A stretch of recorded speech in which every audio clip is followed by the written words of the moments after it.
Seeing at 7 o'clock, if you'll join me for the Pledge of Allegiance, please. I pledge allegiance to the flag of the United States of America and to the republic for which it stands, one nation, under God, indivisible, with liberty and justice for all.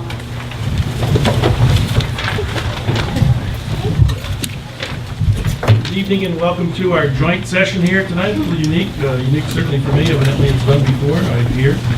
I just want to make mention that this meeting is being videotaped for the purpose of showing over the cable television public access channel. The recording will be forwarded to the Lakes Region Public Access TV. Anyone wishing to purchase a copy can coordinate through LRPA or Guilford Brock. First thing on our agenda is so we can get it out of the way. The school board doesn't have to stay and listen to acceptance of their donations and things. So we get started. I wanted to give a little background on the public hearing on these 6 warrant articles, and that's why we're having the joint session. But it's required by the state that the Board of Selectmen and the school board individually to review the petition warrant articles. And rather than double the time of all involved, we planned a joint session. Keep in mind that this is not a question and answer period, but an opportunity for townspeople to state their opinions to the respective governing bodies for their consideration. There is no need for either body to comment or answer a question unless they choose to do so. I will open the hearing for the selectmen by introducing the town side attendees and ask that Chairman Weber open their hearing by introducing the school board attendees. And please keep in mind the rules for the hearing. Handouts are available, so I will not read each warrant article. Each person is limited to 5 minutes. We normally take 3, but since there's 6 of them, we'll open it up. If you'll come to the lectern and state your name and address, there will be a chance to speak for or against each warrant article. No one will be allowed to speak twice until all have had an opportunity the first time. No votes will be needed by each board member to make any comment. There's no need for a board member to make any comment or state their opinion, but we'll give each board the chance to do so at the end. So I'll introduce the people from the town, and that is first Jeff Ruggles, our finance director and TV director, our town administrator Scott Dunn, executive secretary Sandy Bailey, our vice chair Gus Benavides, and our clerk Evan Hayes, and John O'Brien here. I'll introduce the school board. We have Sue Allen, our secretary, Ray Mello Andrews, Karen Thurston, and the vice chair Paul Blanford. We also have the superintendent Kent Hemingway here. So I will open the hearing, and you will open the hearing. So we're up for grabs. If anybody would like to state their opinion, please come to the podium. It sounds like you're up. Thank you. Thank you, ladies and gentlemen. My name is Barbara Eichinger. I'm the lead petitioner for the petition warrant articles. I'll kind of cover them all together since they're kind of identical for both the town and the school board. So basically, we have 3 petition warrant articles that are having the public hearing tonight. The first one is a 0% tax cap, which would hold the amount of money that the school district or the town could take from the taxpayers. The second one is placing the default budget responsibility with the budget committee, and that was done basically what the petitioners believe, which I already explained in deliberative session, is to try to give the budget committee the opportunity to prepare a default budget that was lower than the proposed budget to give the voters more choice. The third petition warrant article was to increase voter participation, and that was to move the elections to the May timeframe. We've got a lot of snowbirds. They can vote absentee, sometimes they don't, but they certainly can't participate in deliberative session. By pushing the election date out, we thought we could get more voter participation. Now, these warrant articles, ladies and gentlemen, are a symptom of the problem that the petitioners are very frustrated with, which is the ever-rising tax rate, okay? Now, we understand that the assessments are falling, contrary to the article that was published in the 20th Daily Sun. My realtor has sent me the data, and what we think happened was that when Mr. Keach looked at the sales data, he then looked at the current assessed value, which is the assessed value as a result of the sale. He didn't look at the assessed value of the property at the time of the sale. So the data that I have here, I have 4 sales here in my neighborhood on Governor's Island. In 2011, 7% below assessed value, approximately 5%. The next one, 8% below assessed value. The third one, 3% below assessed value. The one that Mr. Keach said had some 270 above assessed value or 170% above assessed value was the fact that there's a new house on it. Okay, so that was the lot assessed value, and of course the sale price included the lot, so that was the discrepancy there. It's hardly a comparison. So the petitioners believe and the real estate agents believe that the high tax rate contributes to the drop in assessments and the lower value of the real estates.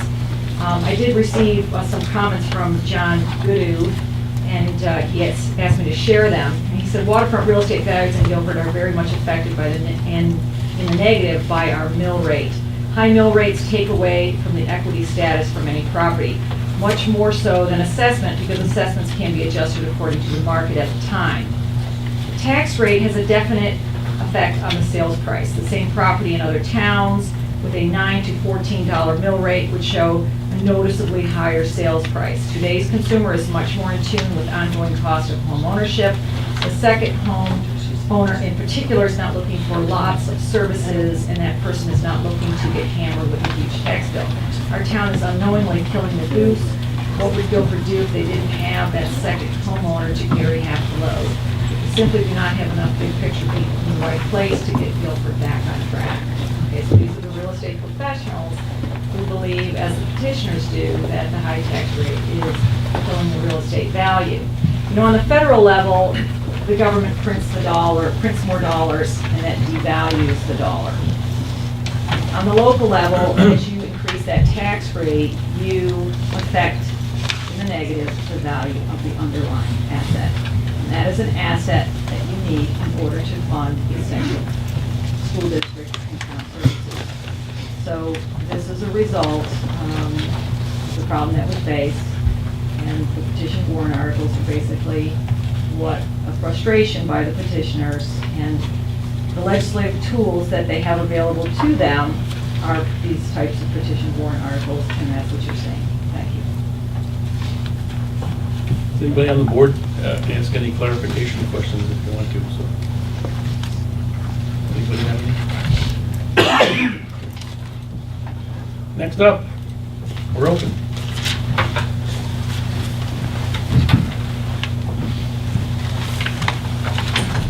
Roy. Good evening. Kevin Roy, 711 Guilford Ave. I apologize in advance. I have bronchitis and asthma, and they don't go together very well at all. I just want to comment on the proposed tax cap. I don't think it's something we need. I understand that if it passes, it wouldn't be something where if funding was needed, that it couldn't be added to the budget. It could be done at a deliberative session with a majority vote from the voters. But if money was needed if this tax cap was in place, it could be added. But I just don't believe we need it. I think this select board, this school board, excuse me, has done a good job over the past few years in keeping increases in the budget limited, even reducing the budgets, along with the department heads, finance, and budget committee. The budgets have been kept at minimal increases and actually been reduced. And I just wanted to make it clear, I think Barbara mentioned at the deliberative session that it was supported, the tax cap proposal was supported by members of the budget committee. A couple members did sign the petition, but this was not something that was voted on by the budget committee as a whole. I just wanted to make that clear. Thank you. All right, thank you, Bill. Okay. Try to form a line on the side, if you will. Another one, multiple Kevins that live in town.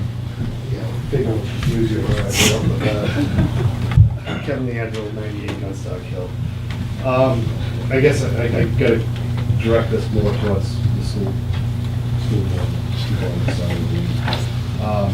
At the deliberative session, even last night, we were continuously here.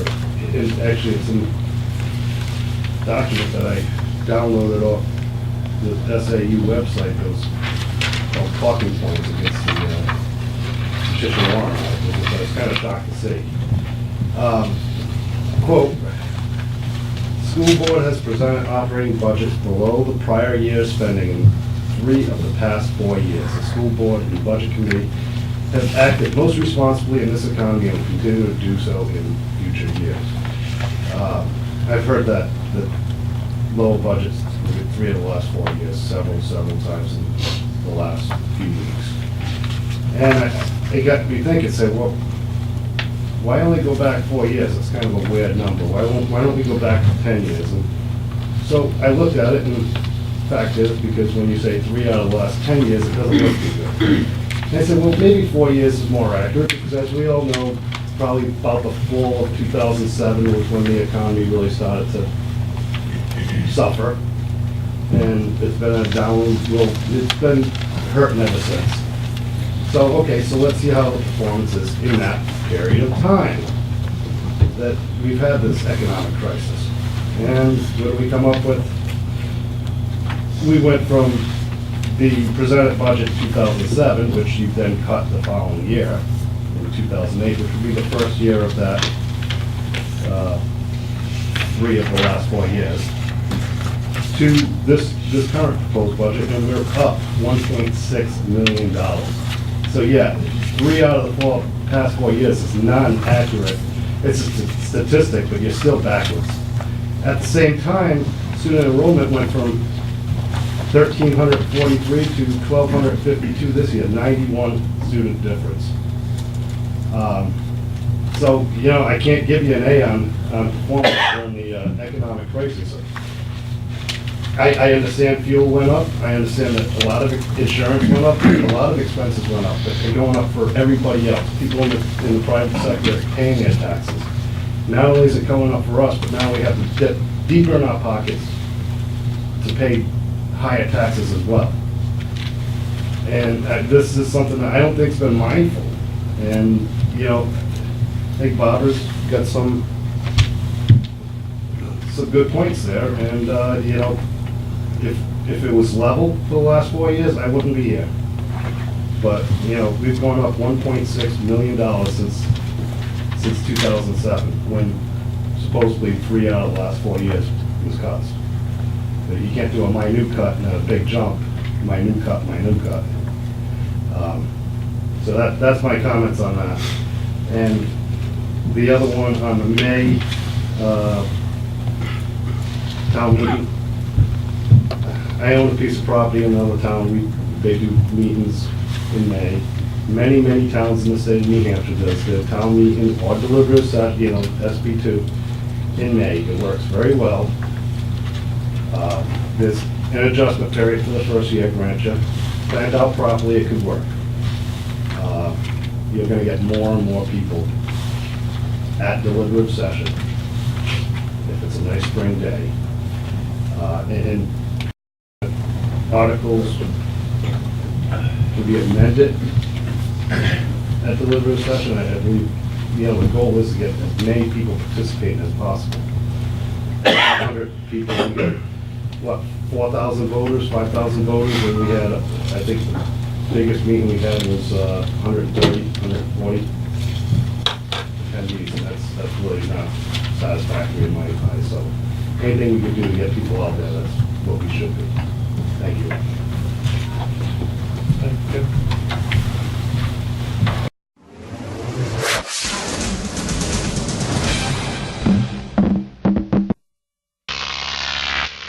Croc TV.